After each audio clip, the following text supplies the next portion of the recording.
almost tipped the Supreme Court to a left-leaning court. But it's assured that he cannot do that no longer. So that's another good thing that came out of this. And as I said here many, many times on the show for the last year or so, and more or less the last 6 months, they awoke the sleeping giant. The American people are not stupid. These politicians think that we're stupid and we don't know any better because they keep telling us we can do this. You need us to do this for you. We need bigger government so we can take care of you from cradle to grave. No, that's not what this country was built on. That's not what this country is about. This country is about self-worth and people working to get where they need to be, not stifling the middle class, except, like the Democrats like to say, we hit up the middle class and we're working on the middle class. Well, if you've helped the middle class, why are they starving practically? The middle class is practically starving in this country. There's nothing but part-time jobs. The growth rate has slowed to a practical crawl. The job rate in this country hasn't grown. There's no growth. And whatever little growth there is, they point to like it's the biggest thing that ever happened. Well, no.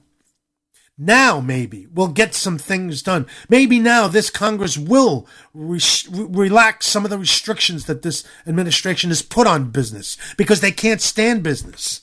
It's always business's fault. Business this and business that and the big money and big money people. Who do you think makes the jobs in this country? It's those people. In fact, 75% of small businesses in this country supply almost 90% of the jobs or 85% of the jobs in this country. And when a president decides that they're making too much money and the only way to curtail their activities is to slap on more regulation on top of more regulation because it now costs them more money, this is what you get. This is the type of environment that you get. And the American people have woken up to that and they're tired of it. The war on women is over. Hopefully, the race baiting in this country is over. Now maybe we can get something done. And I'll say this again, and I've said it, and I'm going to say it and continue to say it. The Republicans they were the best of two evils. And we needed them because we need to get back to the Constitution. We need to get back to the American way. That's what we needed. And now they've got the chance. And if they blow it, they're going to open up the doors in the next 2 years to a third party in this country. That's what's going to happen. Because if they don't do what they're supposed to do, people are going to just say, we did it before, we'll do it again. Wipe them out and put in independence. That's what's going to happen. That's exactly what's going to happen. Because the people in this country aren't stupid. People think we are.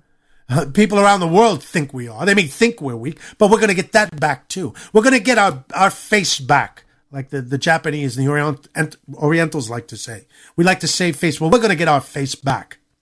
It's going to take a little time, but we're going to do it. Because we are the greatest country in the world, ladies and gentlemen. You know that. Just look what happened this past Tuesday. When you try to fool the American people and you try to treat them like children and try to talk down to them and tell them how much you have to protect them and you have to do for them, you see what happens? Anyway, Rick is in the house. Welcome, Rick. Thank you, buddy. Let's see. Fab Days, I mentioned. Rick is here. Now I'm a preacher. Thank you, Bayo. Way to go. I'm a preacher now. All right.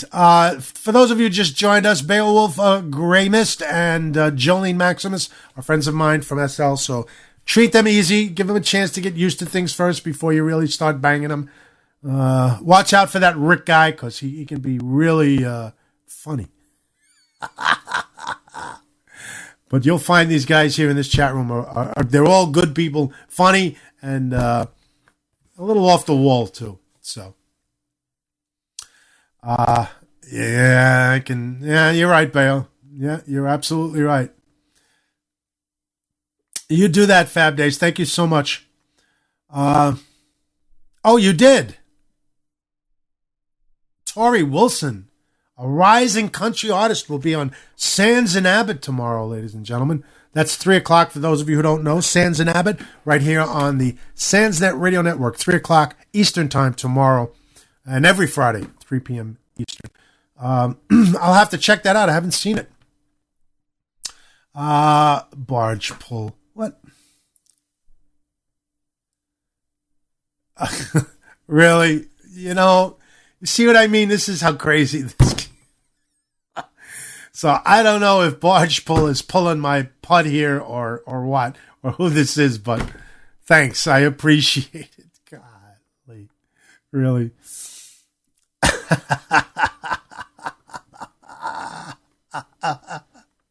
That's too funny. Oh my goodness. It ain't easy being me. That smells of Rick. Really, it does. Yeah, you start off easy, Fab Days. You do nice and easy, baby. That's right. I was reading, just to move on a little bit. Oh, God. I was reading something that sources say has been reported last month that our president, Mr. Barack Obama, sent a letter to the Ayatollah saying that, you know what, I'm just going to read the story. It's a short one, so I'm going to read it. Then we'll discuss it a little bit and see how you feel about it. And I can actually read the words in it because they blocked out a couple of words in this one. President Obama reportedly penned a secret letter to Iran's supreme leader, Ayatollah Ali Khamenei, last month, discussing their shared interests in fighting the Islamic State. A development, one congressional source told the news service, fucks up everything, unquote. The Wall Street Journal reported Thursday that, according to people briefed on the letter, Obama wrote to Khomeini in the middle of last month and stressed that any cooperation on dealing with the Islamic State, or ISIS, was tied to Iran striking a deal over its nuclear program. The U.S., Iran, and other negotiators are facing a November 24th deadline for such a deal. A senior congressional source told the news that there is not anything definitive as to whether the letter even exists. But the source indicated they don't doubt that it's true because, quote, we've seen the president do it before, so there is a precedent, unquote. According to the journal, Obama has written to Khomeini 4 times now since taking office. The congressional source told the news service that the letter would upset the inroads if they tried to make with the Sunni League, noting that the president should have informed Congress of his back channel if it was in fact going on. This fucks up everything, the source said. Iran's government is Shiite-led, while the Islamic State is a Sunni terror group. The source was apparently referring to efforts to rally support among Sunni-led Arab states to confront ISIS. Republican Senators John McCain of Arizona and Lindsey Graham of South Carolina issued a joint statement Thursday saying it was, quote, outrageous that, while the cries of moderate Syrian forces for greater U.S. assistance fell on deaf ears in the White House, President Obama is apparently urging the Ayatollah Khomeini to join the fight against ISIS. Asked about the report later, the White House press secretary, Josh Earnest, would not confirm the report. Quote, I'm not in a position to discuss private correspondence between the president and any world leader, he said. However, he said the U.S. policy toward Iran remains unchanged. The United States will not cooperate militarily with Iran in that effort against ISIS. We won't share intelligence with them, he said, but their interests in the outcome is something that's been widely commented on and something that on a couple of occasions has been discussed on the sidelines of other conversations. So basically,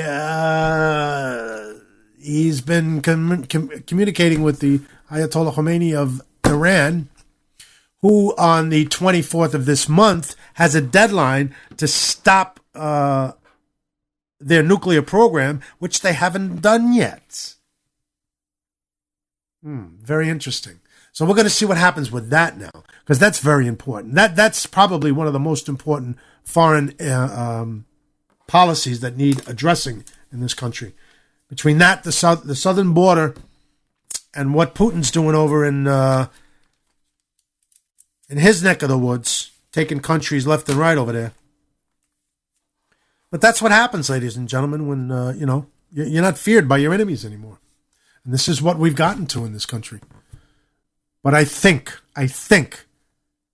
even though this was a midterm election, and midterm elections are usually supported by less voters than a presidential election, I think the message is out, and the veil that's been perpetrated by this regime, so to speak, has been pulled away. People are seeing now. You can't be in denial all the time. You just can't, But there you have it. Anyway, I'm going to open up the phone lines in just a little while. I think we'll get back to some music. Let me check our chat room just to... Oh, wait, I have to check... let's see. Okay.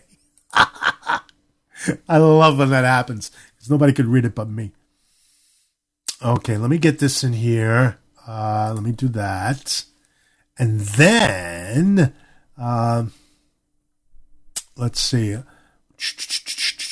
I think, Ernie, is that right? These three are all songs from Tori Wilson. Is that what's going on? Let me know, please, in the chat, if you will. So I can play it on the next break. That would be great. If you could do that for me, Ernie Abbott, please.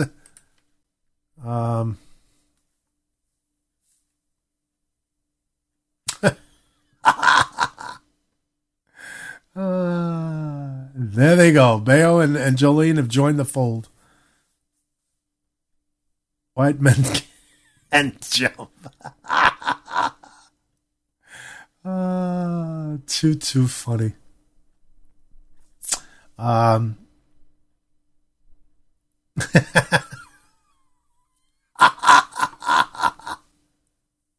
Oh my God. You see how crazy? You think I'm kidding about this? Podge loves back channels. I'm sure you do.